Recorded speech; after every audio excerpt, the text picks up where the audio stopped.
Hi guys, I'm Siru and I'm from Singapore. I'm living in Shanghai right now and I want to talk about how foreigners can rent in China and the problems that you might face along the way. So today I'll be walking you through 5 real problems that foreigners might run into when renting in China. So the first problem, you land in China and you hope to find a short-term option on Airbnb before you confirm your long-term housing.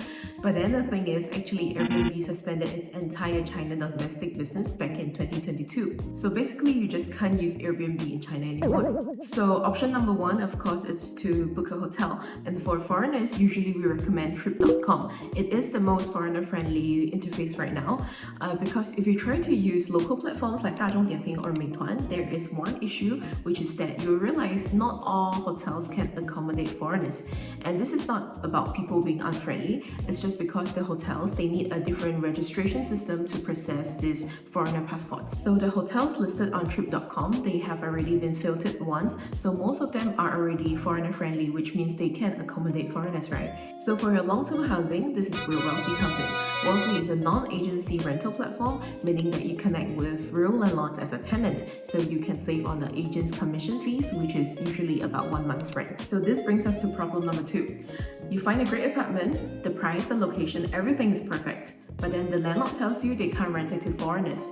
Why? This is because some properties in China, they are built on state-owned land. So this is not a discrimination, it's a legal restriction. The government doesn't allow foreign nationals to live in these properties. So before you sign anything, any contract, just remember to ask your landlord directly, can you rent this property to foreigners? So the next problem, nobody really talks about it, but I think it's a very real issue.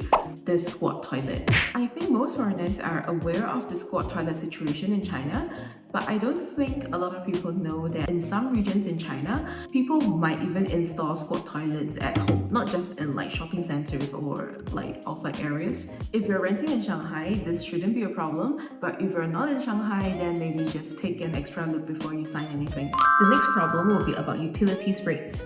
In China, there's 2 types of electricity pricing.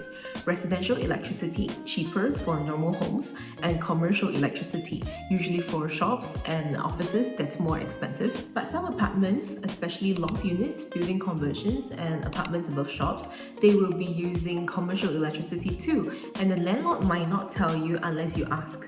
If the building is using commercial electricity, remember to ask for a bill from the previous tenant just to have an idea how much does it usually cost. I know some people who has paid like 700 to 800 a month in the summer just for AC. The last problem, this is the most important one. Within 48 hours of moving into any apartment in China, you need to register your address with the local police station. This sounds intimidating, but it's actually very simple. Most cities right now allow online registration, meaning through WeChat mini program or a local government app. If you don't do it, the police will come to your place for sure, and also you need this registration document to apply for your long-term visa. Okay, so I said 5 problems, but here's a small bonus one. So let's say you're trying to look for a shared apartment, but you're afraid that your potential roommate might be a bit noisy or a little bit unhygienic. So what to do to avoid this situation? Go on Wellsy, because on Wellsy, people actually write personal profiles and not just room size and price. You can see if someone is a night owl, a chef, or a plant person, so you and your potential roommate will be ultimately choosing each other. It will be mutually consensual and not a blind date. Let's quickly recap. So number 1, Airbnb is out of China. Use Trip.com for hotels or Tujia for something like Airbnb, and Wellsy for longer rentals. Number 2, squat toilets are real. Number 3, commercial electricity is expensive. Number 4, remember to register your address with the police. And number 5, remember to choose your roommate on Wellsy. If you want to see more foreigner-friendly listings, check out Wellsy, link in description. And if you have more questions for me, leave them in the comment section below.